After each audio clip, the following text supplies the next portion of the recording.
Hello, everyone, and welcome to the Week 7 preview show here on Legendary Upside. I'm your host, Sam Sherman, joined as always by Pat Crane and Sackreligious. Pat, how are we doing today? Doing good. How you guys doing? I'm good. Doing well. Excited to break this slate down. This is going to be a fun one. I was enjoying how many buys we had last week because it just makes you gotta dumpster dive a little deeper for players, and that's kind of It's fun. nice for the But content. It's nice for the content when there's yeah, buys. but this slate looks really fun, so I'm excited to get into it. Yeah, it was. I feel like most weeks I'm struggling for which games to pick. This week it was surprisingly easy. Lots of fun games. I think we're going to talk through Seattle and Atlanta, Detroit at Minnesota, Houston at Green Bay. Also, the Browns and Bengals matchup has been a late addition to the show sheet. And if we have time, we'll talk through Chiefs at 49ers. But lots of matchups that sound like they could be playoff games, even potential previews of playoff games. A lot of good teams going head to head this week. So yeah, let's dive right into it. We'll start with the Bengals and Browns matchup. I guess starting here on the more exciting side, the Bengals. Pat, I know Jamar Chase was the cover boy for you this week. I haven't dug into this matchup too much yet, but why don't you tell the people why this is such an exciting matchup for the Bengals passing attack? Well, I think specifically an exciting matchup for Jamar Chase. I don't, the Browns Okay. have a really good pass rush, and they have a kind of a mediocre pass defense overall because they're 25th in PFF's coverage grades. They're 19th in EPA per dropback. They are allowing explosive plays at a decent rate. They're 15th in preventing explosive plays in the passing game. So they're not like this really difficult matchup. They do have a good pass rush, though. You do want to get the ball out quickly. What we're seeing this year is that those quick throws, they're actually favoring T. Higgins this year. T. Higgins has a 36% targets per out run on throws of 2.5 seconds or less, with Jamar Chase at 23%. Yards per out run is pretty even, 2.89 to 2.70, but Higgins is kind of like that quick target, which is kind of surprising, but, bullish for Higgins. But if you go back and look at last year, things were very different. Jamar Chase had a 30% targets per out run, 30% targets per out run and 2.27 yards per out run. Higgins was at 20% and 1.64. Chase very, very clearly like the go-to guy there. And then you look at the difference between the way defenses are playing Chase and Higgins this year. Last year, Higgins was actually double covered at a slightly higher rate over the course of the season, 26% to 24%. But keep in mind those rates, 26 and 24. Jamar Chase this year is at 42% double coverage rate. Teams have really, really been focused on trying to take him away. And the nice thing about this matchup is that the Browns don't double team. They're dead last in double team rate. And they've played some guys you think they would double team. CeeDee Lamb double teamed on 17% of his routes this season. A.J. Brown and Jacoby Myers, weirdly, were the highest wide receivers double teamed. That's 27% rate, which is high, but way lower than what Chase has seen this year. And we've seen Chase actually do well when double teamed. He was double teamed a ton against the Ravens and still went off. But it's still helpful, right, if he's not seeing double coverage, if you're trying to get the ball out quickly. And that's the way this matchup sets up. I think we get a return to kind of Jamar Chase is the clear-cut go-to option this week in a way that this season's stats would point you to thinking maybe T. Higgins and Jamar Chase are a little more even than we thought. And I think that, that makes all the sense in the world if you're just looking at this year's stats. But this double coverage stuff, I think, gets us back to more where we were last year and gives some upside, kind of basically taken from the T. Higgins side and kind of shifted back to the Jamar Chase column is the way I'm seeing it this week. Just to elaborate on the double coverage stuff, I mean, this is a defense. Malik Neighbors was only at 22% against them. Brian Thomas was 23%. A.J. Brown, like I said, 27%. Brock Bowers, 19%. Like they're going to have Jamar Chase in single coverage this week, and I think it's going to allow Burrow to just click with him repeatedly. I was curious, just to double click on the double coverage stuff, Pat.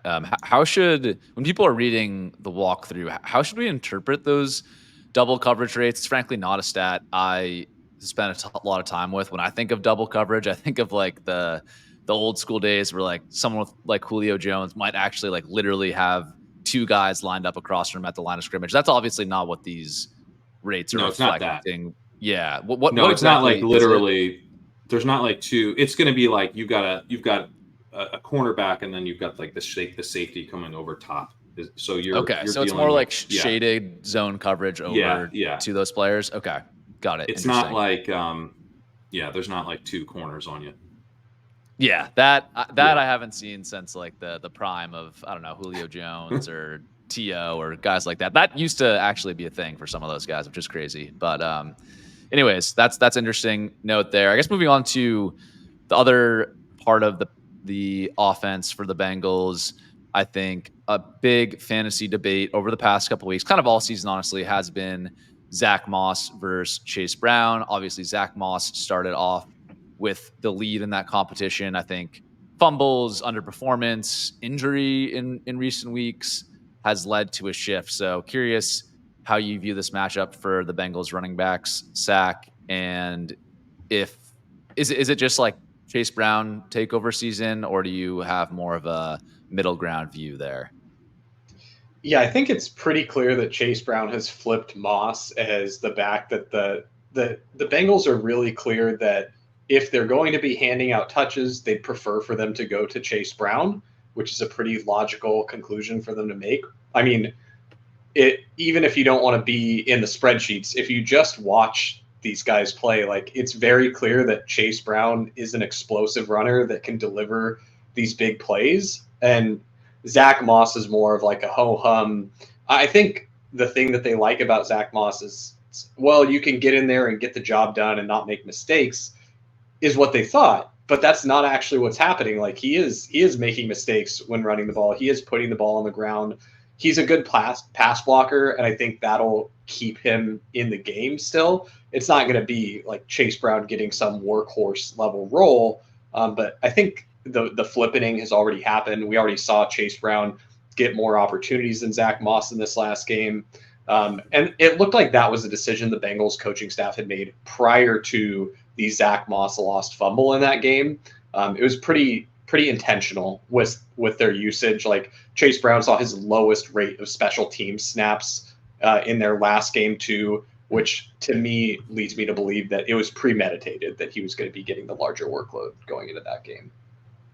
That makes sense. Yeah, the only thing I'd say, like maybe in this matchup for people desperate for running back starts, I think both are startable against the Browns, if only due to game script. I actually don't have a specific take on how good the Browns defense is against the rush, and interested if you guys have comments there. But it's just the fact that anytime you're playing the Browns, this could be a game that's out of hand early. Could be a game, like we saw with the Falcons against the Panthers last week, where both Allgeier and Bijan Robinson get 15 plus carries. I think something like that is in the range of outcomes for both backs here. Now, obviously, it's not guaranteed to play out like that, but if I'm making a decision for a desperation RB3, I still probably would go Moss like over the Bucks backs, over like a Trey Sermon type, something like that, which lines up how we have it ranked there. So yeah, I agree with what Zach's saying, but don't think he's completely dead in your seasonal leagues from that standpoint. I agree with that.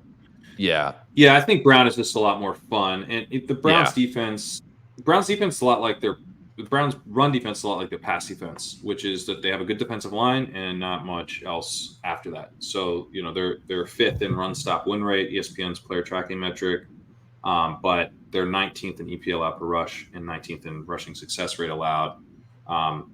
The thing, honestly, like if the Bengals were to just like run the ball pretty heavily, that would make sense in this matchup. But the Bengals have been pretty pass heavy, and they've been pass heavy from a position of strength. They're one of the few teams that's actually like passing when they don't really need to. They're passing from ahead, kind of like we used to see from the Chiefs and Bills. They're still in that mold, and I think they probably do play that way. That's part of my enthusiasm for Jamar Chase. But I would say if the Chase stuff doesn't happen, one of the reasons might be that they attack a Browns run defense that's been a bit of a run funnel this year, because you get to avoid the pass rush and you're attacking a pretty mediocre run defense. Yep, that all makes sense to me. Let's move on to the side of the ball. No one really wants to talk about the Cleveland Browns. We'll hit on this quickly, Pat. Yeah, I My mostly perspective. just wanted to talk about the Okay. Bengals side, but I wanted to make a kind of interesting point on the Brown side that I Okay. think is interesting anyway. Okay. Go ahead. Go ahead with that, and then I'll give my one Browns take that I have. Go ahead though. Yeah, I'll let you talk about David Njoku. The point I want to make on the Browns is that in the comments last week on YouTube, someone was like tilted that I had said he's been worse than Skylar Thompson, and I'm specifically saying he's been worse than Skylar Thompson in this metric that I cite a lot, EPA per game, not EPA per play, right? EPA over the course of the whole game. And I think what's interesting about that point is that, like, look, man, it's a stat. Like he just has been worse than Skylar Thompson, and to date, he's still been worse than Skylar Thompson in that metric. But it doesn't mean that, like, if you took Skylar Thompson and put him in, the Browns on the Browns roster and had him drop back as much as Watson's dropping back, that he would be better than Watson has been. He would much likely be much worse. But the thing is, like, normally when a quarterback is playing as bad as Watson, you don't let him drop back. He's not able to accumulate the negative plays over and over and over to actually become the very worst quarterback in, cumulative EPA. I think someone was sharing a stat with me. He's like the worst quarterback in cumulative total EPA through this point since like Jamarcus Russell. Like it's wild how much negative value he is contributing to the Browns this year, because most of the time a guy like this gets hit. And the Browns, they're still like passing a decent amount. They've yet to fall below 58% pass rate in any game this season. We see like teams, like when they're trying to hide a quarterback, they'll get down below 30. They've had pass rates of 79%, 77%, 75%. That was as recently as 3 weeks ago against the Raiders. So the actionable point here is that, like, I still think you're going to get some volume from Deshaun Watson. He hasn't earned it. He doesn't deserve it. But you're still going to get some volume from Deshaun Watson. And now Amari Cooper's not there. So maybe, you could chase a volume play like David Njoku. Go ahead, say it. Yeah, that was going to be my one thought. A couple of things before I talk about Njoku. Back to Deshaun Watson. We're at the point now where you can just completely make up bad sounding stats about Deshaun Watson, and you're likely to like be close to true. Like you see this you'll be directionally accurate. Yeah, you're likely to be like, people are posting stats like he's 0 for 40 in his last third down attempts, and people fact check it. We're like, oh, actually he's 1 for 39 over his last. It's like, okay, well, you know what? I think the point of the stat is true. Like, yeah, you could say Deshaun Watson hasn't completed a pass over 20 yards this year. I don't know if that's true, but I'm just going to say it. And it's probably like pretty close to true. Deshaun Watson, I still don't think people fully, like the more casual football fans, I don't think fully realize like how bad this guy is playing. But if you are forced to play someone, I think it's David Njoku and nobody else. Amari Cooper was not playing very well this year. A lot of the advanced stats will tell you that, but he still removes a 27% target share from the offense, a 22% targets for route run. Those routes are most likely to go to, in my opinion, Cedric Tillman, who's drawn, looking at the stats here, he's drawn 4 targets on 75 routes run this year. This guy is not a target earner. Last year, that kind of held true last year, like extremely low targets for route run for Cedric Tillman. So you throw him in there instead of Amari Cooper for the most part, it's all going to funnel to David Njoku and to a lesser extent, probably Jerry Jeudy. So just because of the tight end eligibility, I think you can play Njoku. It'll be terrible efficiency on a per target basis, most likely, but he can scam his way there at a gross tight end position. Pat, I agree. Something to say there. No, I just agree with the point. The other thing I would note on Amari Cooper is he had a 19% first read target rate, which is pretty good. So, like, getting the ball out on the primary design has been, there's been a guy seeing those targets. Now, he's not done anything with that volume, but Njoku actually has. And so, he's got an 8 out of 3 this year. But, like, if they just have him, if they have short Njoku targets as the primary design, on more plays this week, great. That works for us. Yeah, definitely a PPR guy, not a standard league guy for people out there. Yeah. Moving to the running game, Zach, we do have the return of Nick Chubb this week, so we'll talk quickly about that. Do you have any interest in Chubb, or is this a situation where we have to wait and see how he looks in his first game back? I mean, like, if you're in a really bad spot in a redraft league where you just don't have anyone better to start, like, you could probably do worse than starting Nick Chubb. And if you're in a GPP style tournament, like the playing it before you see it stuff, sure, like you could justify throwing a random dart on Nick Chubb. It's not anything I'm doing, although the Players Tribune article that Nick Chubb put out was so good. Nick Chubb smashing this season would be catastrophic for me financially, but I would be really happy for him as a person. He's someone I'm really happy to root for, even if it is to my detriment. He's like almost the exact contrary of his quarterback, which is it's true. Yeah, really interesting. And if you still find yourself rooting for Deshaun Watson or thinking anything other than Deshaun Watson is one of the worst NFL quarterbacks to grace the field in the last couple decades, the probability that you are also susceptible to like becoming a victim of a cult has to be extremely high, because your critical thinking ability is absolutely in the shitter. So like, if this is making you mad right now, I'm sorry, but also you're welcome. Like literally, rewind this, listen to it. If you're mad, take a long look in the mirror. Like something's not there's something wrong with the way that you. I've never seen someone try to hold a mass intervention. You're trying to have an intervention with an entire if I save social media platform. If I save one or two people, that's great. That's a great outcome. I will say the Deshaun Watson defenders, they have their numbers are on the decline in my mentions, but they still do exist. It's like a rare species, but they're still out there. So I think this is a powerful message to be sending. I agree on Chubb.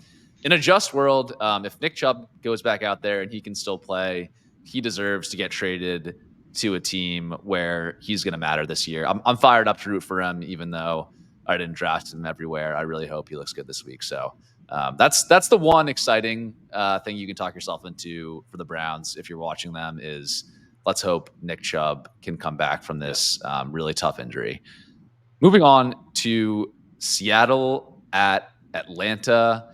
I think this is an interesting game between two NFC teams that have had both high points and low points this year. I want to start on the Seattle side, Pat. The Seahawks have been one of the pass happiest teams in the NFL under new OC Ryan Grubb.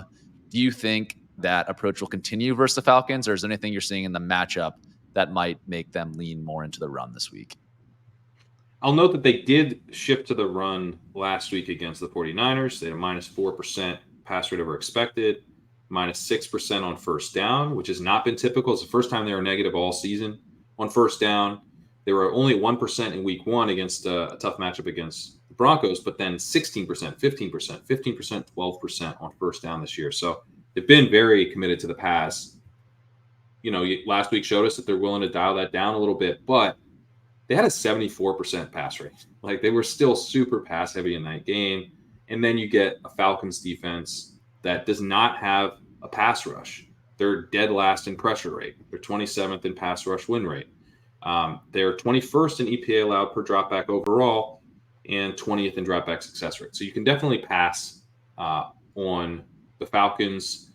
And Geno Smith's been pretty good when operating from a clean pocket. He hasn't been a disaster under pressure, but every quarterback's better when they're not under pressure. And the Seahawks have not had a good offensive line in terms of protecting Geno Smith this year. They're dead last in time to pressure. It's getting there very quickly when they are pressured. And they're 19th in pressure rate. They're 28th in pass block win rate. So going against the Falcons defense that doesn't get to the passer well is exactly the type of matchup we want for the Seahawks passing game.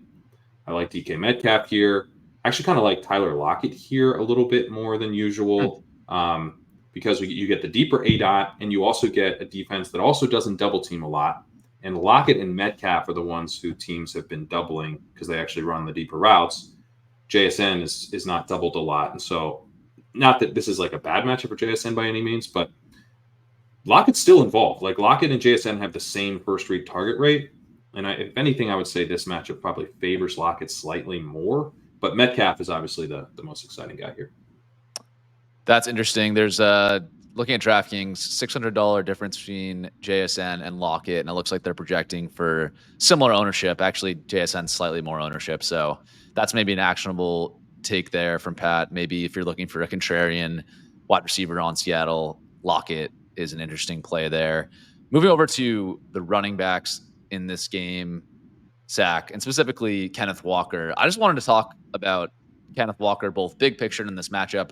We now have him ranked as a running back 1, both in week 7 and in our rest of season rankings. I'm curious if you agree with that optimism or if you have a more bearish Kenneth Walker take. Yeah, for the rest of season stuff, I certainly think he's in the first tier of running back. After seeing how the Jets changed the usage for the running backs, I'm optimistic Breece Hall could regain that number 1 overall ranking. But I think Kenneth Walker's absolutely in that first tier of running back. And then regarding the week 7 ranking, I don't even think it's optimism for Kenneth Walker being the rank 1 running back on this week. I think it's more realism because if you look at Kenneth Walker's metrics, he's very good to strong in every rushing metric. And, his rush yards over expected per attempt, his success rate, his breakaway yards per game, his elusive rating, and he's also getting a huge workload. His team attempt share is 91st percentile. He's got the 6th best team attempt share in the league. And so all this is good from the rushing side, right? And that's really what we thought of Kenneth Walker as coming into this season. But there's a whole different aspect to Kenneth Walker's game now with this new offense. And it's what he is as a receiver, which was always missing previously for Kenneth Walker. And that's what's elevated him into just an entirely different echelon. Like, as far as like running backs as old as Kenneth Walker is, which he's not ancient, but running back years, they're like dog years. I don't think I can't think of a single running back in Dynasty who's probably seen their value change as much at this age as Kenneth Walker has this year, because he has to have shot up. Because if you look at his receiving game usage, he's got 54% route percentage. That's 81st percentile. 93rd percentile target share for a running back, a 15% target share with a 23% targets per route run. Like this is just absurd usage in the passing game. And so when you put together good to strong numbers as a rusher with incredible usage in the passing game, you get absolutely elite fantasy profile. He's going to project as one of the best running backs every week going forward. And this looks to be like a pretty good matchup for him. So I've been hammering Kenneth Walker. Part of the reason why I was drafting dog bowls so early this week was so that I could take Kenneth Walker every single time. He is one of my highest owned players. Dude, he's really cheap. I just did one this morning. It wasn't a dog bowl. It was a battle royale. This is the first and only one I've done so far, but I think I got him at like pick 9 or pick 8. Like it was crazy. Do you want to guess where he was going for my first few that I did this week? We get him in like the late 2nd or something? Yeah, pick 18. Wow. He had an ADP of around 18. Yeah, so I've got a couple. That's crazy. Kenneth Walker plus Bijan teams, or Kenneth Walker plus. I finally got a Kenneth Walker and Malik Neighbors team, and I think that one just got thrown out this morning. So that's unfortunate. Because of you. You're the reason. Kenneth Walker looks to be in a smash spot, and he's got an incredible role. So I think it's wheels up for him. The point you made about the passing game, I think, is the real key here. Like he's got a 15% target share on a super pass heavy team. Yeah. Like that's like a lot of targets, like it's kind of, you look at these, I do like the legendary upside profiles and stuff. And there's kind of like archetypes of running backs that kind of come into mind. It's a little reminiscent of like peak Dalvin Cook. You're primarily betting on him to be like a breakaway runner, but he's delivering consistently. He's on an offense that's like not elite, but good enough to support an elite running back season for sure.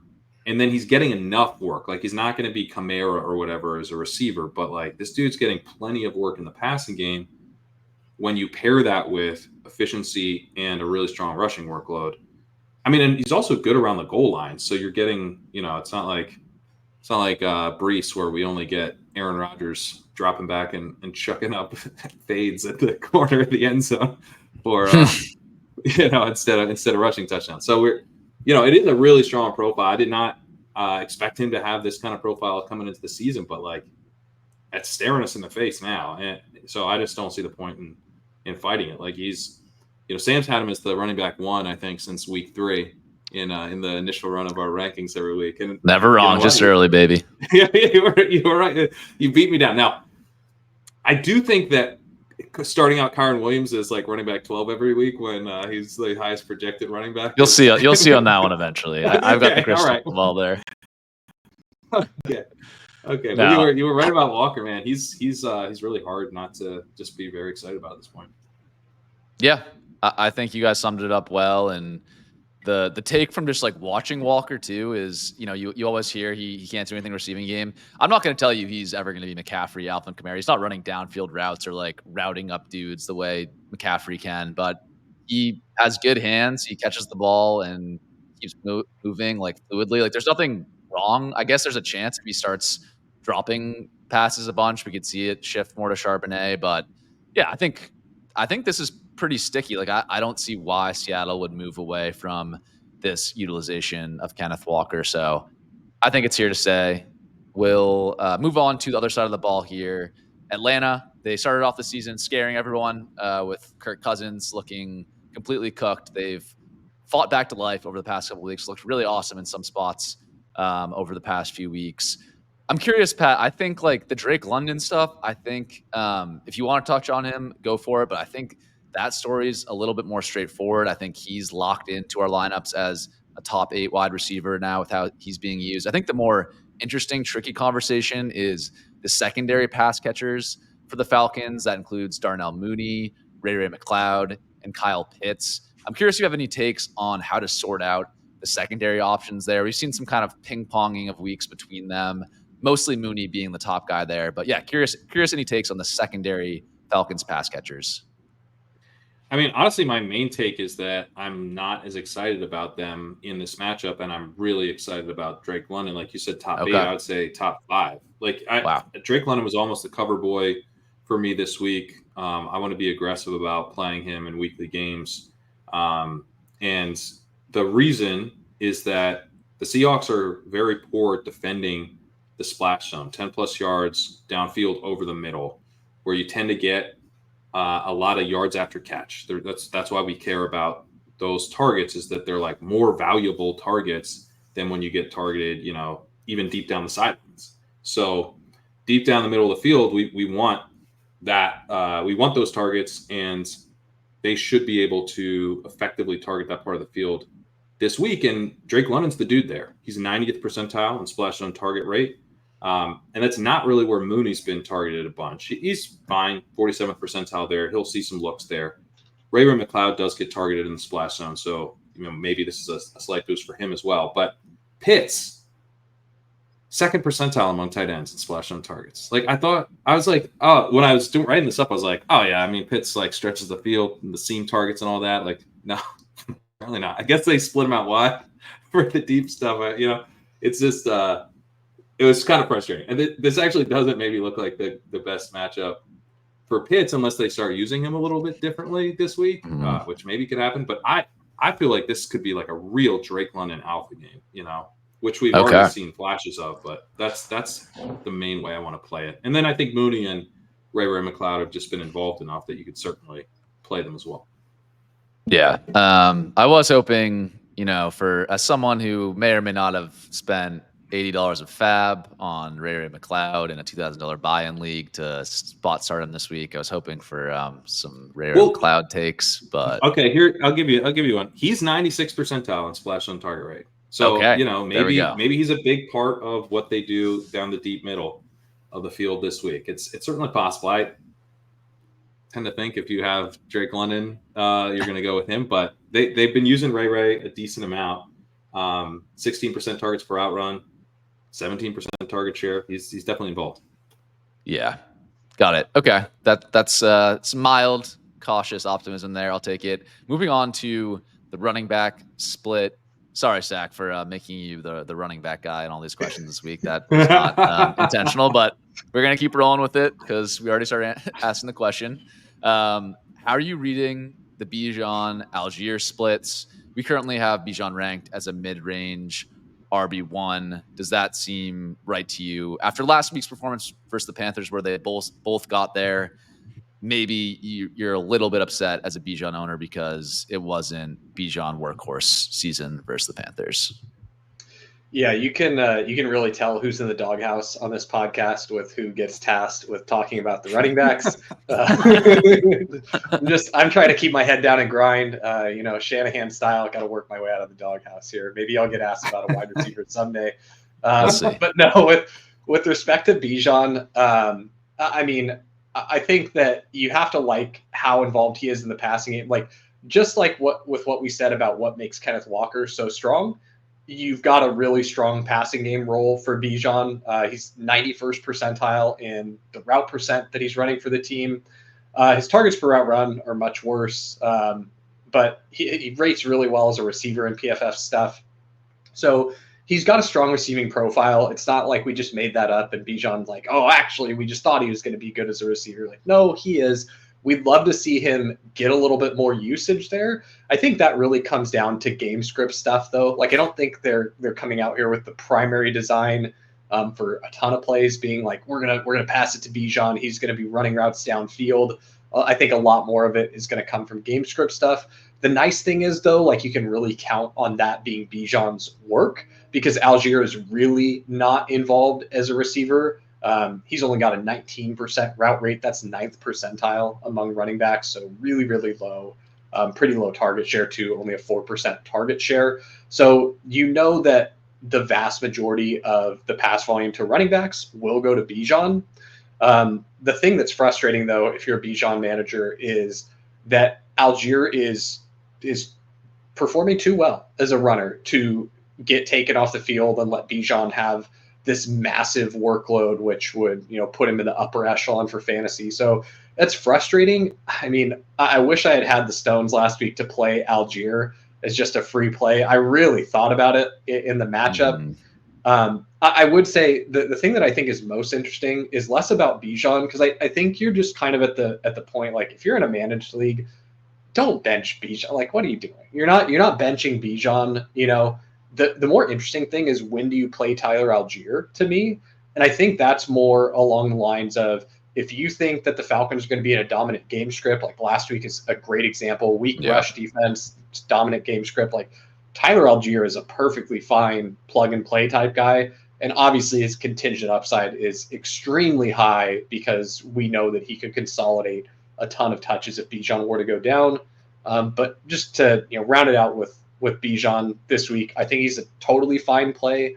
He's like a little too expensive for my taste in the draft formats on Underdog. He goes a little high for me, but not high enough to where I'm like, I'm going to have zero Bijan. I still mix him in there. But yeah, he's going ahead of Walker. Yeah, that doesn't make any sense. You just look at like Walker's been more efficient. He's got a higher target share. You look at like PFF's expected points. He's at 19 expected points per game. That's running back 3. He's averaging 22 PPR points a game, which is running back 3. And then Bijan's like got this kind of mediocre workload at 13.7 points per game. That's running back 22. He's got 12% target share to Walker's 15%. He hasn't been as efficient as a runner. Like, I don't know. Like, what am I missing? The matchup's better for Walker. I think the Seahawks run defense is whatever, but the Falcons run defense is not good. So I would say the Falcons are worse against the run than the Seahawks. It's just the name. It's the name brand value stuff for Bijan, and people are just like a little slow to catch up to like, hey, what's actually going on this season, and updating their priors. But we talked about this on Stat Chasing this week. If you look at the expected fantasy points stuff for running backs, like very clear tiers are emerging now. Like we're far enough into the season where you know who the running back ones are and you know who the running back twos are. And Bijan is like a low end running back one, high end running back two, just from what his profile is this season. Like, I'm not saying anything about his talent. It's just, hey, how this guy's going to score fantasy points for you is like right around the back end of the top 10 to 12 running backs, maybe, in the top end of the 24 to 12 range. So, yeah, we've been a little bit more optimistic on him. Actually got an email from a subscriber last week that was like, "You're too high on Bijan," and he was right. Like, we probably shouldn't have had him. I think we had him running back 2 last week heading into the Panthers matchup. I was like kind of hesitant to lower him ahead of that matchup. So I'm like, dude, he could go nuclear, but he didn't. He was good, but Allgeier's still involved, and I'm just like, man, I don't know if we're gonna get the workload. I just don't like as frustrating as Braylon Allen has been at times for Breece. Like, shouldn't we be more concerned about Allgeier's impact on Bijan on a weekly basis going forward? I don't think that's crazy. In my head, I kind of view them as like similar level obstacles, but you could definitely argue Allgeier probably has a little bit more trust in like goal to go situations. I will note he did have 0 inside the 5 carries going into last week, Tyler Allgeier. Now, Bijan only had 2. The Falcons simply didn't have many inside the 5 carries at all. But Allgeier did get 3 inside the 5 carries to Bijan's 1 last week. That's a red flag. I'd have to double check into at what point in the game did those come in. I mean, against the fucking Carolina Panthers, it's kind of tough to trust the data. Throw the whole game out. Yeah, throw the whole game out. Honestly, think just like zooming out, like anytime a running back is facing the Carolina Panthers, like it's the Commanders this week, bump them up 5 spots in the rankings versus normal because game script, strength of the defense just goes so heavily in the running back's favor. So I do think we were correct to rank Bijan that highly last week. Like, I think I even ranked him as running back 1 overall. Sorry, I was referencing the rest of season. The rest of season. Yeah, we were still because to Sack's point, like, the more you look at it, especially after he doesn't go like truly nuclear, doesn't sort of revive the perception of like, this dude's a superstar, then you have to just start going, well, if he's not like a true superstar, then we need to look back, but this workload's like not elite. I think this is if you're watching our ranks change, like what you're watching is like how you rationally adjust your prior on a player in real time. Like I'm pretty confident that we did this the correct way and in the correct amount for our adjustments on Bijan, because the prior coming in was, this is an elite receiving back, and he like, yep, we're getting confirmation of that in these games. Like his role as the receiver is dominant. He's totally pushed Allgeier out for that. Like, Allgeier only gets receiving work because he's on the field and it's out of necessities. Like, we're not going to sub you off because this is a passing down. Like, the whole point is that we can keep one back out here and you can do everything, but we're not going to throw the ball to you, right? So we know that he's got this receiving stuff in his game. He's been good as a runner. Like, he hasn't been bad. So really what we're adjusting is, okay, how sticky is the way that the team is deploying these guys week over week? Right. And so your confidence is going to increase every time that you get another observation of this being the case. And so I think being hesitant to really adjust Bijan down in a season-long ranking until after we see, like, all right, well, this is the best case scenario for him. This is going to be probably the best running back matchup he gets all season against the Panthers. Like, let's wait and see how this goes before we adjust him. But also being willing to say, like, this is going to be pretty indicative for us as to what a real ceiling looks like. I mean, it's not, I don't know that we necessarily got a true ceiling outcome for Bijan, because I think the best case scenario is going to be Falcons in a massive, like, a competitive game. Keep the game close. Competitive. Competitive but trailing is what you need for Bijan. That's ideal. Yeah. That all makes sense to me there on Bijan. Yeah, I think just to sum up the rest of the season conversation, I said this before, even like a couple weeks ago, Bijan's not going to live up to his top 5, top 6 overall draft status where you drafted him. I still think he's firmly a second round pick. You could argue high end second round, end of the second round. I don't know, whatever you want there. I'm not going to push back too hard, but I think that's the value you're getting out of Bijan this season, is like a second round pick where the floor is good. I'm not sure the upside case is going to come to fruition. So with that said, got to talk about Bijan Robinson in every fantasy podcast. You do got to move on here to the Lions at the Vikings. This sounds like a playoff preview to me, maybe even an NFC championship preview. Two of the best teams in the NFC, if not the two best teams in the NFC. Jared Goff has been on fire the past couple of weeks, Pat. I'm curious how you think he looks against Minnesota's tough pass rush, tough pass defense that I think many consider the best in the NFL right now. I do not like this matchup for Goff. The whole thing with Goff, right, is he's awesome from a clean pocket.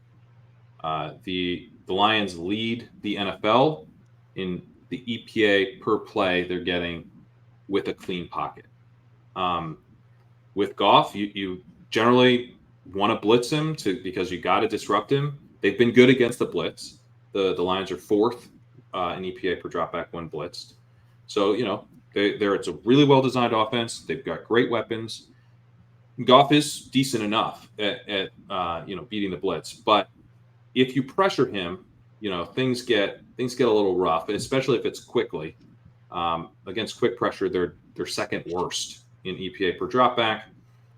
The other thing you want to do with Goff is you want to try to take away his top options, get him off the primary design of the play.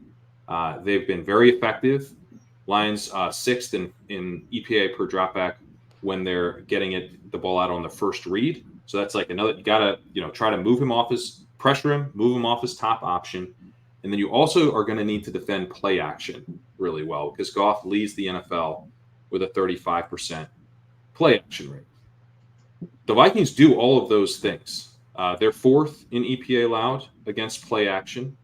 They have a really good pass rush. They blitz at the highest rate in the NFL, and they're extremely effective when blitzing, fourth in blitz EPA. They double team at the fourth highest rate. They're third in preventing EPA on first reads. So they're like designed to disrupt the whole Goff operation. Now, it's a really good offense. They've got great weapons. I think a lot of these, like Amon-Ra is probably going to mostly get there, but it doesn't feel like a great week to chase the Sam Laporta stuff, which has been a disaster, Yeah. And then I think game and break but the problem with this, right, is that it's a high total and you might get the Lions passing more than usual. But I guess overall, this gives me a little bit of Lions Ravens vibes from last year.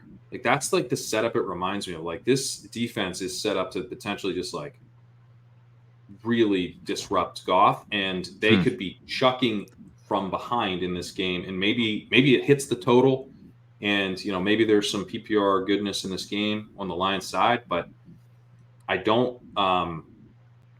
I don't think the Lions are going to be putting it to the Vikings this week the way they've put it to some other teams recently. And the other thing I think that's a little disheartening if you like the Lions here is that the Vikings are really good against the run. They're third in EP allowed per rush, third in rushing success rate, second in run stop win rate.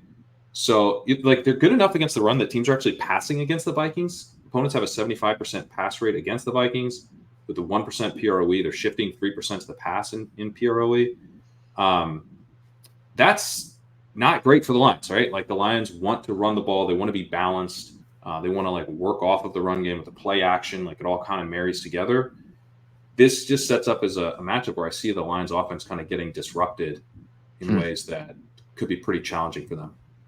Yeah, Brian Flores has been doing that to everyone this season. I think they did it to the Texans. Some other good offenses this year have really struggled. So that sounds like that could hold true this week against the Lions. I'm curious, on to the Sam Laporta thing, Sack. I know Pat mentioned him in passing, but I think if this was any other position besides tight end, we'd have moved on from Sam Laporta for now. I would say, okay, it's over. What's the point of talking about him? This is the tight end position where you don't need much for the tight end to be the highest scoring player amongst the position on the slate. So I'm just curious if you have any hope left for Sam Laporta here.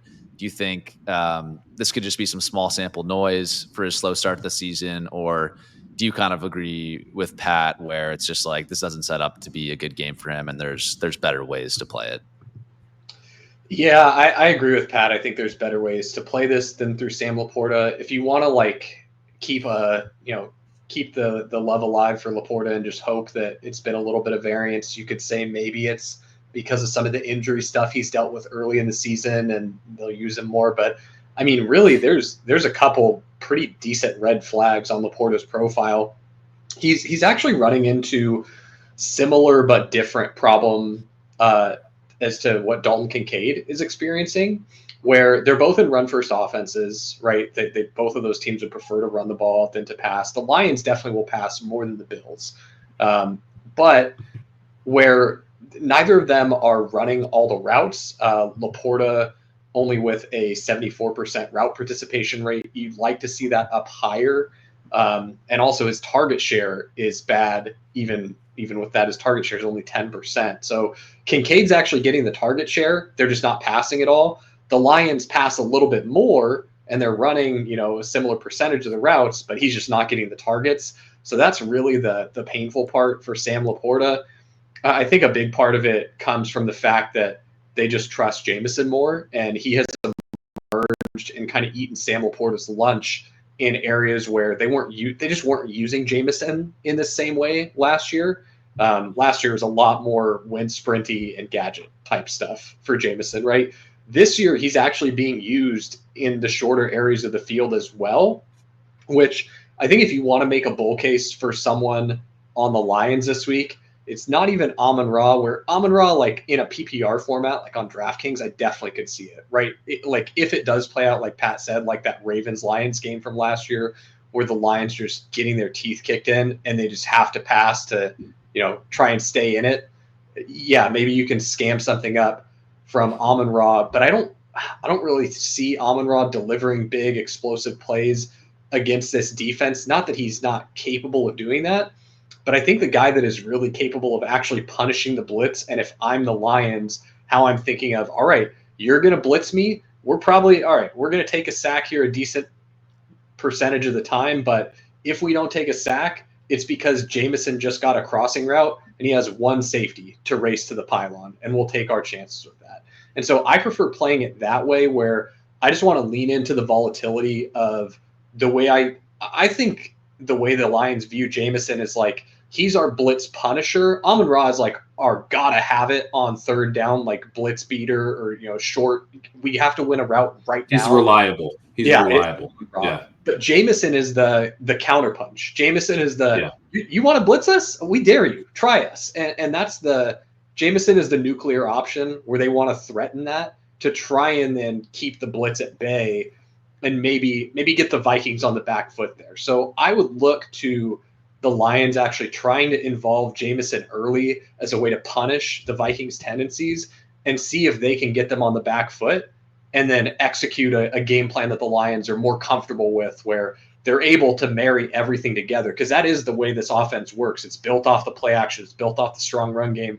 They want to be able to beat you up with David Montgomery and then have Gibbs come in as the lightning to the thunder. So that's kind of the way I like to play this matchup is through Jameson if you want to do a pass catcher.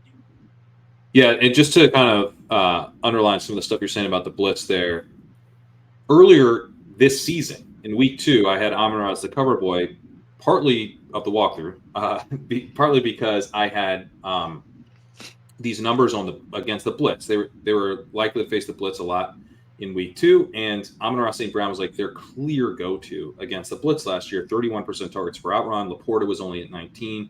Williams was at 17%. That kind of worked out, but what I've been noticing is that this year it's really changed in terms of who they're targeting against the blitz. It's 23% for St. Brown, with Williams up to 23% from 17% last year. And again, Brown was at 31% down to 23%. Laporta also down. He's at 14%. So what you're saying about, them incorporating Williams a little bit more beyond just, some deep shots is very true. And Williams has 4.60 yards per out run with 2 touchdowns against the blitz this year. St. Brown's at 1.47 yards per out run and 1 touchdown, but he he's very good, 2.97 yards per out run against the blitz last year from St. Brown. He's very good against the blitz as well. But like the punishment that has worked. If the idea here is we're going to incorporate Williams more and really punish defenses for blitzing us, that has really worked with Williams, and there would be no reason to stop doing it. Not to say that like 4.60 is sticky as a yards per hour. It's not. But it shows that like this thing I think they're doing now, using Williams in more of these situations, has worked really well. And why would you stop doing that if that's the case? Yeah, that all makes sense to me. Jameson Williams. I mean, I think just one sequence of plays that highlights the difference between Jameson Williams this year and last year.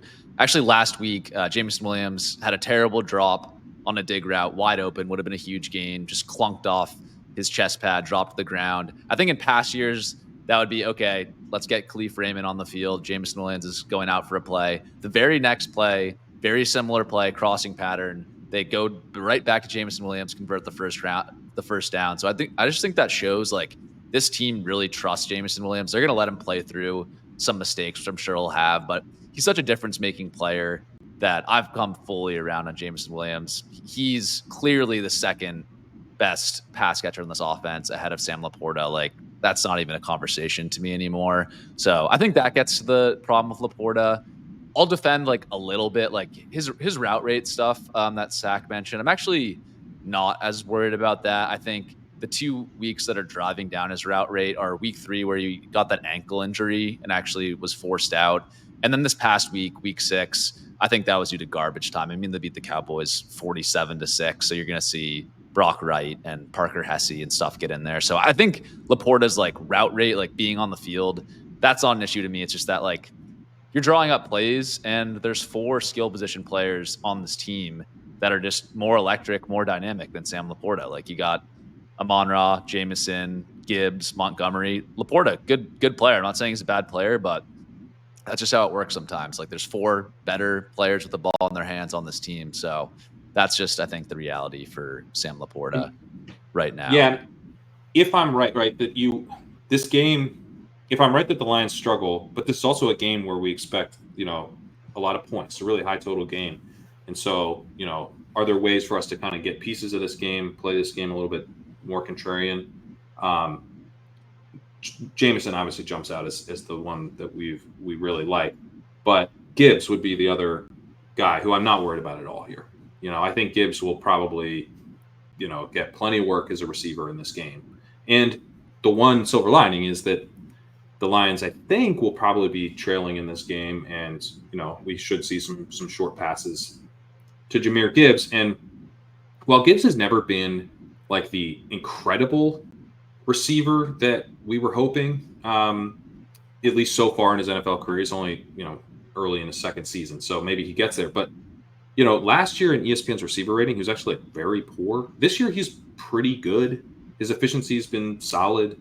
12% target share, 21% targets per out run, 1.21 yards per out run. So this would be a spot where maybe we do see it shift back to Gibbs after, last week was the David Montgomery setup. Sack was demanding we have him ranked running back 1 in the weekly ranks last week, which, is a good call. And but this week, I think maybe we shift back to Gibbs here in the backfield. Agree, and Gibbs also is a good way for them to try and punish the blitz, right? Like you said, Gibbs wasn't as good as a receiver as we thought he would be coming into the league. He's more of like a, get the ball to me in space. He's not going to do anything super spectacular as a receiver. At least that's what we've seen so far. But like Gibbs with some screen passes to try and punish the blitz, another way that I think the Lions could try and be game planning to handle what the Vikings are going to throw to them. Yeah. All I'll say is if your prospect model didn't predict that Kenneth Walker would be a better receiver in the NFL than Jahmyr Gibbs, like I don't know what to tell you. That was obvious if you studied the tape. So huge L for the prospect on that one. No, I'm just kidding. But yeah, that is a funny result this season for sure. Let's move on to the other side of the ball here. Vikings, another really hot team in the NFL. Pat, when reading through the walkthrough, again, I should mention the rest of these games that we're not going to talk through are up on legendaryupside.com. Tons of great notes there. I found for this game, the most interesting piece was the Vikings are actually a really high pass rate over expected team. But when you look at the volume, the pass attempt volume for them, I own some Sam Darnold on some fantasy teams. He's been really low volume, so it's been like low overall pass rate, but high pass rate over expected because their defense has been so good. Like they haven't been pushed to pass. I guess my question to you is like, can we see like would the Vikings get pushed into a pass happy script as their pass rate over expected suggests? Or is this just like a run heavy team that's been able to do what they want to do because their defense has been so good? If that question makes sense. Yeah, no, there's some conflicting stuff here on the Vikings side. They have a 5% pass rate over expected. Only the Seahawks, Bucks, and Bengals are higher. They're all at 6%. Vikings are at 5%, and then the Jets are the next highest at 2%. It's been a run heavy season. But yeah, the Vikings, they're willing to pass, right? And this is a Kevin O'Connell thing. Like they're always, I would say, like very consistently have like a slight tilt to the pass. That's like kind of the way Kevin O'Connell tends to run things. But they're at -4% on first down, which is generally something you're doing if you're trying to hide your quarterback a little bit, which, our prior coming into the season would be you want to hide Sam Darnold a little bit.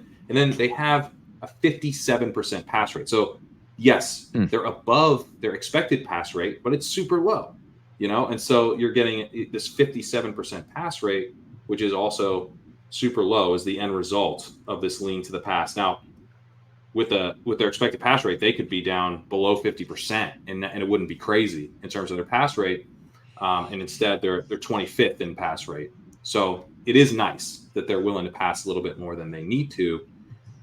But would they truly feature Darnold? I'm a little skeptical that they would like fully lean into like let's get Darnold out there and really be the centerpiece this week, because he does make mistakes. He's got a 3.14 time to throw. He's out there trying to make stuff happen. He's got a 13% splash zone attempt rate, 13% deep pass rate, very deep 9.4 ADOT. So I kind of like what he's doing with the extra time. But, you do – I am skeptical that the Vikings at any point are just going to be like, it's the Sam Darnold show. Like, let's just really put it on this guy's plate here. This matchup, though, is interesting. Like, I thought that I would be, like, even more excited about this game than I was. But when I went back and was, like, rereading, I was like, I actually am pretty excited about this passing game, because the Lions just lost Aiden Hutchinson. Now, they do have another – very strong pass rusher in the interior, Liam McNeil, but Hutchinson's obviously a superstar. He's the highest pass rush win rate of any player in the NFL this year, and losing him is going to be a big blow. And if you aren't pressuring Darnold and forcing some of those mistakes, maybe we do get, a higher Vikings pass rate in a back and forth competitive game. Again, if I'm wrong about the Lions really struggling here, you could certainly see that playing out. So, I would say I think probably the most likely scenario is that we get like that 55% pass rate and the Vikings are very efficient. But with a game total like this, there's always a chance that we, for the first time all season, see like a 63% pass. That would be the highest. 63% would be like the highest pass rate we've gotten. They haven't topped 61% all season. Yeah. And the other curveball I'll throw into this is Aaron Jones, questionable with this groin hamstring injury. I think it's been labeled as different things by different people. That throws a wrench in things because, frankly, I don't think Ty Chandler is in the same universe as player as Aaron Jones. So if he's like limited or even out, it does seem like he's going to gut through and like try to play. But if he's limited, maybe you can make an argument there that they shift even more pass happy. That's interesting one to watch. Kind of tough to predict there. I'll throw you a bit of a curveball here, Sack, versus the show sheet. TJ Hawkinson listed questionable this week. To me, that seems like maybe he has a real chance to play that we really don't know yet. Let's assume for the moment Hawkinson is in. Do you have any lean on Hawkinson versus Addison in this matchup versus the Lions? And kind of how would you play the secondary pass catchers here? Not terribly into Hawkinson. I mean, aside from the fact that it's his first game coming back off the ACL, no chemistry with Sam Darnold. It's not like he got to work out with him in the off season and catch balls and learn, how he likes his routes run, where he wants him to sit down on, And the other thing we saw with Hawkinson last year was he was more of the really short, like dink and dunk guy, like the get me out of trouble, classic tight end safety blanket type of receiver for Kirk Cousins. I would assume that's probably still going to be his role, more like a possession receiver here. So I think that's the kind of thing where he probably needs to work in with Darnold a little more to really see that volume come to fruition. The other thing, though, is I don't think you can understate the impact that Aiden Hutchinson had on the Lions pass rush. And I think you're just going to get the Vikings leaning into their passing tendencies here. The Vikings want to throw the ball deep, and now they're being presented with a defense who, probably cannot get very much pressure, or at the very least significantly less pressure than they would have gotten with Aiden Hutchinson. We talked about this on Stat Chasing, but the Lions already used a rotation opposite Aiden Hutchinson. It's not like they had a secondary really strong edge rusher that they relied on every single play. They rotate through a bunch of guys. And so it's more like we had Hutch holding it down over here, and we'll just make do with the other side of the ball, or the other side of the line. And now it's, I guess we'll just make do on the edge, which that's not a place you want to be in. And I think what you end up seeing is you might end up seeing muted effect from all of the pass rushers on the Lions because Hutchinson was, commanding so much attention from the offensive line. So you're just going to end up with, very likely Darnold getting to be in his bag, spend a lot of time, hunt downfield. And that really does make me like Jordan Addison in this matchup. Now, here's the thing with Jordan Addison. I think you're leaning into a pretty high volatility play playing Jordan Addison because the Lions have been pretty good at where Jordan Addison has been making his hay this season, which has been, deep middle of the field. That is where Jordan Addison has been eating, and that is where the Lions have been pretty darn good at defending. I want to say that I think in the walkthrough, Pat had him as second. The Lions were second in defending the splash zone, which is not great for Jordan Addison. That's a pretty strong defense there against the stuff that Jordan Addison likes to do. However, I do think that, he's very capable on the boundary as well. I was just looking at his target breakdown. He's got 3 targets beyond 10 yards down the field on the left hash. He's got 2 targets more than 10 yards down the field on the right hash. He does have 7 targets between the numbers deep in that splash zone, or even deeper. He's got 4 that are 20. Yeah, he's 99th percentile in splash zone target rate. So they love attacking with Addison there. But, they were good at defending the splash zone when they had Hutchinson. That could be a little bit, they could be more vulnerable there if you just have more time to throw. Yeah, it's kind of interesting. It's just like this brand. Go ahead, finish the Addison thing. Oh, I just think it's high variance for Addison. Like if he hits, it's probably a deep touchdown. I'm doing a lot of Addison stacked with Darnold, just to lean. Like if Darnold's successful, it's probably through efficiency. If Addison's successful, it's because he got there on a big play, most likely. So I think that's a really fun way to play it. But go ahead with what you were going to say, Pat. No, I just have I probably would never do anything with this, but like. It does make me – I like the first half for the Vikings here. Like, I could really see them just coming out and jumping on the Lions, with, like, aggressive play calling downfield, and really, like, testing what the Lions are able to do without Hutchinson.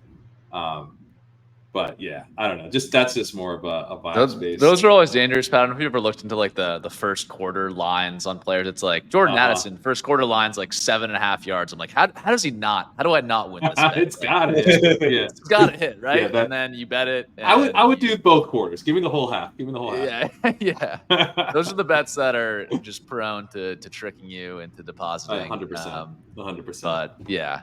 I also just want to say, shout out Stat Chasing. They're apparently breaking down D-end rotations on the show now, opposite Aiden Hutchinson. I just want to say that show has clearly evolved way beyond. You call that rush participation? What's the stat there? Yeah, we're trying to no ball here. I mean, I got to give credit to. We're trying to branch out into IDP content. It seems like over there. No, I love that. That's interesting. I didn't realize that. Love it. Yeah, that's cool. The Aiden Hutchinson thing, I do think like he was legit defensive player of the year candidate. So that'll be a huge shock to the system. So that'll be interesting to monitor this week. Let's move on to our final matchup. I think we're gonna have time for today. Houston at Green Bay. 2 more potential playoff teams going head to head here. Pat, I'm saving Sack the running back question this time. You're gonna get it. How much are you buying Joe Mixon's 25 plus PPR points per game. And the 2 games he's been healthy and finished this year, week 1 and this past week. And how good does this matchup look for him? Like, could we be talking realistically, like Joe Mixon, RB6 rest of season after this week? Is that crazy? I'm kind of buying it. I'm kind of buying Joe Mixon. He's been good. He's been good. Now it's a more limited sample for Mixon than we have for most other running backs, but he's involved in the passing game. 22% targets per route run, 11% target share, but I think that's a little bit dinged by some missed time there. 1.61 yards per route run. He's going against the Packers defense that is 6th in EPL upper rush. So they're good against the run by that number, but they're 22nd in rushing success rate. That's the more sticky of those 2 metrics. They're also 26th in run stop win rate. And I expect that the Texans will be able to move the ball here fairly effectively. The Packers are 30th in dropback success rate. They're 11th in EPL upper dropback, but it's kind of like the ability to sort of just like consistently move the ball against the Packers through both the air and on the ground. Not a great pass rush here. They're 30th in pass rush win rate. So I think that sets up pretty nicely for Mixon, where I like CJ Stroud in this game. I like his ability to consistently move the ball. I like the Texans to feel comfortable attacking the Packers, as many opponents have done this year. They have a 65% pass rate against, a 5% shift to the pass in PROE against them.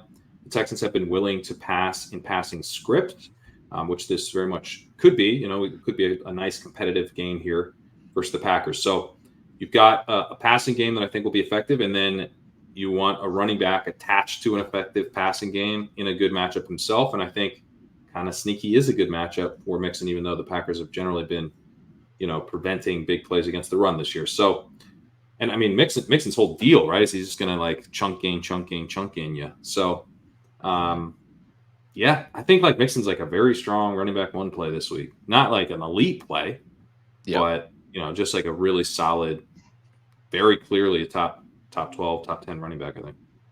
Yeah, my only note on Mixon, like why I might be in sort of the rest of season rankings conversation, why I might be willing to like change my priors on him drastically is just because the rushing scheme that Houston runs with kind of the Shanahan skit system is way different than the really shotgun heavy Bengals approach that Joe Mixon has had the past couple of years. So I would buy, like, I'm not saying this is 100% true, but I would buy the idea that Mixon is a different player in a different run scheme. And again, just overall systemic stuff on Houston should be pretty good. Should be a team that scores a lot of points this year and wants to be like fairly balanced, maybe even like slightly run heavy. So yeah, I think it's just a good setup for Mixon if he can stay healthy. And then quickly, again, more of like a rest of season take. Dameon Pierce is kind of an underrated handcuff, I think. Like he clearly came back and was the running back 2 behind Mixon over Cam Akers, over Dare Ogunbowale. So if you're looking for like a under radar handcuff stash, I think Dameon Pierce is a pretty good one there. Moving on to the passing game here, Sack. What are your thoughts on the Diggs versus Tank Dell splits, and how do you view them in this matchup? Our rankings, just to level set, have Diggs as wide receiver 7 and Dell as wide receiver 18. Are you kind of on board with that gap here in the matchup versus the Packers? Yeah, I definitely prefer Diggs to Dell here in this matchup. And really, like, looking at it through, it's wide receiver 7 versus wide receiver 18. I do think I'll probably be making a case later today that we move Dell up just a tiny bit. There's a couple guys with matchups I like a little less than him that are currently ahead of him, like Brandon Ayuk, although I still really do like Ayuk. I think this is a decent spot. I know in the walkthrough, we definitely prefer Diggs, but I do think Dell can absolutely get there. I think it's very likely that the Packers give more attention to Diggs. But I mean, the difference between wide receiver 7, wide receiver 18, it's going to be 1, maybe 2 fantasy points. It's going to be very in terms small. of like projection, you mean? In terms of projection. So it's going to be pretty small. You're not giving up a ton of projection to say, oh, it's Dell over Diggs. Granted, that is the way that I'm playing it, that it's Diggs over Dell. But I'm certainly happy to take both. I like this game environment, and with the targets being more concentrated in Houston, I just want to take advantage of these opportunities while we have them, because I think in general, when you get Nico Collins back, it's just going to be harder to pinpoint when do I play Tank Dell or Steph Diggs with CJ Stroud. And I think in weekly formats, just the level of certainty that we can have that, hey, like if Stroud gets there, it's going to be one of these guys, is just disproportionately higher than it will be even if you adjust for having Nico Collins back when he's back. So I prefer to try and take my shots on the Texans receivers now while I've got this opportunity. Makes sense to me. And yeah, Dalton Schultz, I'll also just say his role has been better than you think. It's been terrible efficiency. He hasn't got there, but I was just checking the DFS ownership projections over at ETR. And obviously there's no edges in DFS. He's projected to be over 10% owned. So there's no sneaky Dalton Schultz play again this week. I guess he's priced cheap enough that people will be on him there. So I agree with you though. I mean, it's the yards per target that's driving down the value, and you do want to generally bet against that. Not that you would. His yards per target's not going to be great, but like it's at 4.6 right now, which is 10th percentile, and it's kind of unsustainably low. Yeah, should get better. Move on to the final team here, the Packers. I'll start with you, Sack, on the wide receiver rotation. I think it continues to be one of the more confusing in the NFL behind Jaden Reed. I guess kind of like two scenarios that I'll let you comment on. Dontavian Wicks currently questionable. So if he plays, question number one, are any of the non-Jaden Reed wide receivers like playable in DFS weekly contests? And then second question, if Wicks is ruled out, which I think is possible as well with the shoulder injury, how strong are you banging the table for someone like Romeo Doubs or Christian Watson in this matchup?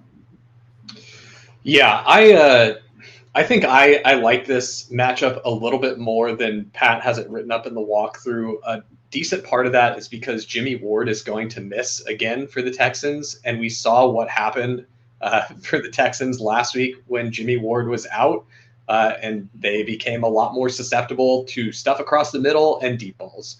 And I mean, we saw Drake May take advantage of that immediately with the Kayshon Boutte big touchdown and then the Demario Douglas splash zone touchdown. So the way that I read this is, now Doubs and Watson are pretty close in their splash zone target percentage, but I think I prefer to play it through Watson here. Last week was Watson's first game off the injury, so I think progressively week after week you'll see him more and more scaled up. I also just think I don't want to say anything bad about Dontavian Wicks because I know that the Dontavian Wicks hive is going to come for me, but he's bad. Like there's a reason there's a reason he's the fourth receiver in their rotation. The Packers, Sam's not afraid. Direct all emails to Sam Sherman. The Packers figured this out already. Like they've figured out what we are learning now. Like, oh yeah, like this guy looks pretty good in the peripherals, except for that whole catching the ball thing, which NFL teams do think is quite important. They do care that catching the ball is important for wide receivers. Yeah, they do care about that. Now, normally drops are pretty noisy, but it is something that he's had a problem with for quite a while, to where I'm starting, like, I'm one of the first people to say, like, I'm willing to rule out, stuff because of small sample noise in football, because this is a game of really small samples, and I don't want to just automatically filter something out because that's the only thing I've seen. You have to be able to make logical deductions and inferences from stuff, even if you haven't seen it. But for Dontavian Wicks, I think I've started to see enough drop issues. And also, it's not like the team is playing him ahead of these other guys normally. It's like, no, the team is giving us context clues too. The team is telling us, like, here's what we think about Dontavian Wicks. And then it's getting revealed as to why that might be the case. So I think you get Doubs and Watson both squarely ahead of Wicks. The one that I'm pretty concerned about this week is actually Reed. Because Reed is, if you go back to last year, when Reed had like a weaker stretch for him, it was when he was dealing with all these injuries, because this guy will play through anything. The guy had, the reports went back and forth on if they were fractured ribs or bruised ribs. I tend to lean to the team is always going to report the injury with as little truth as they possibly can report it without getting in trouble. So guys got bruised ribs, but you're also hearing they might be fractured ribs. He probably has a couple broken ribs. Like, you don't want to go out there and tell defenders like, hey, our guy's dealing with some broken ribs. Please be extra kind to him this week. Like, that's not what you're going to want to do as a team. You want to protect your player. And so last year, Reed dealt with some rib stuff. He dealt with some toe stuff, and he played through it. But when he was active in those games, they took the work away from him intentionally. He was very much a decoy in those games. He still got some targets, but you could see there was a meaningful difference with how the team deployed him when he was dealing with injury. And we saw last week, he got injured. He returns to the game.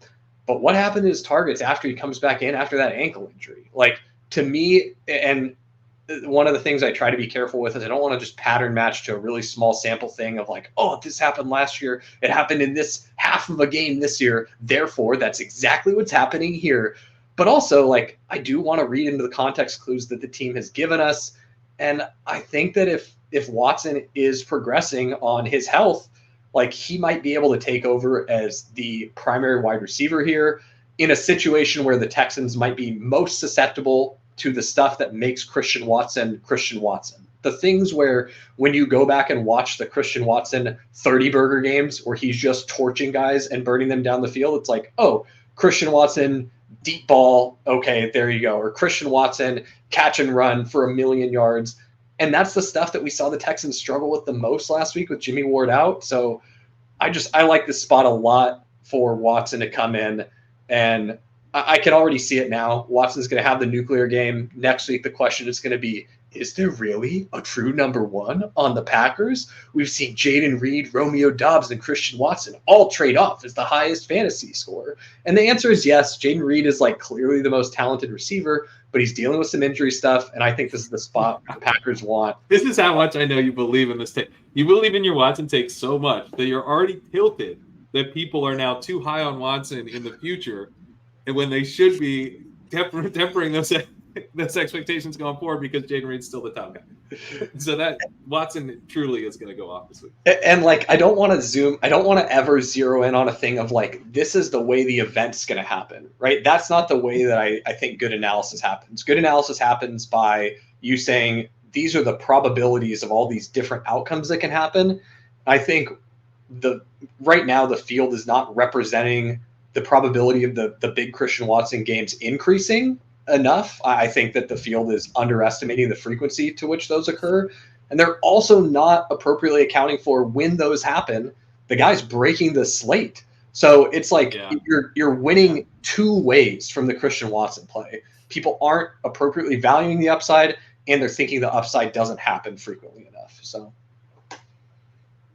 I like I like it there, especially if Wicks is out. That's still a big factor for me. I was kidding with Dontavian Wicks' bad takes. I think he's good. I do just think he didn't play well enough. I think he should play cornerback with his backpedaling. yeah, exactly. I'm backpedaling like Zach Wilson rookie year in the pocket there. But yeah, no, Dontavian Wicks, he didn't take advantage of his spot start opportunities. It's as simple as that. Yeah, everyone wants to bury Romeo Doubs and Christian Watson. These guys are good professional wide receivers that add something out there. Christian Watson obviously has some elite traits as a downfield wide receiver. So I think Wicks is wide receiver 4 until an injury happens or one of these guys slips up. But that's how we have it ranked weekly. That's how we have it ranked in rest of season rankings with both Watson and Doubs ahead of Wicks. I do see Wicks is behind Jerry Jeudy in our rest of season rankings now. I'm not sure I signed off on that move, but I guess the PPR scam with Amari Cooper gone could really take off. I know the Zach, so it's the Jameis Winston start equity. That's what's doing it. That's the Jameis. Yeah. You're right. Yeah. Oh God. I'm patiently waiting for Jerry Jeudy to bury me still. Yeah. God. Okay. Anyways, final question here, Pat, was supposed to be something about Josh Jacobs, I'll give it to you to talk to something. If you want to talk about Jacobs, go for it. If you're something else that jumps out to you on this Packers offense, go ahead. I'll note that Kraft is, he's got a 3.1 ADOT, and I was kind of thinking as I was writing this up, like, okay, Texans pass rush, want to get the ball out quickly. Maybe we see some Kraft in this game as part of that quick passing attack, and that's actually not how he's been used. It's a lot of check down stuff for Kraft this year, not a lot of screens, not a lot of first reads. It's kind of shallow check downs. So check and release merchant. Yeah, that's not great if you've got this great pass rush, right? Like it's almost bad. So anyway, nothing.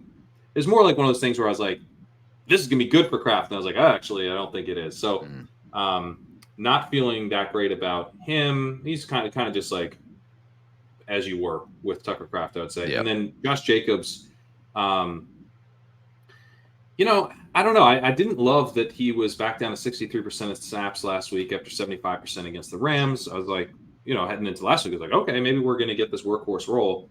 No, and it's the fourth time this season he's been below 70% of snaps. Receiving role's been pretty weak, 8% target share, 13% targets per out run. Not been efficient there, 0.97 yards per out run. I think Emmanuel Wilson's just going to kind of be a part of the offense. He's been good. 44% success rate, which matches Jacobs. And he's running back 15 in rush yards over expected per attempt to Jacobs running back 19. So kind of Allgeier except that you're getting a version of Jacobs who's not Bijan in the receiving game. So, Jacobs is definitely very playable, but I think he's kind of a touchdown dependent RB2 here. Yep. Makes sense to me.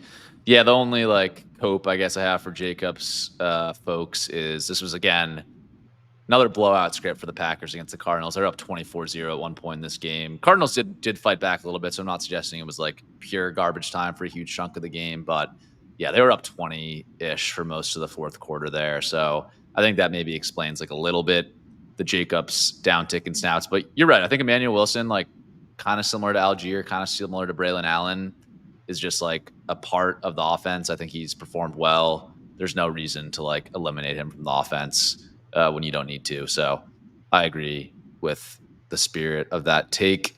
I think that'll close us out here this week. We're not going to get to the Super Bowl rematch, Chiefs and 49ers. Unfortunately, that one. We're going to see more one's actually shocking game than we wanted.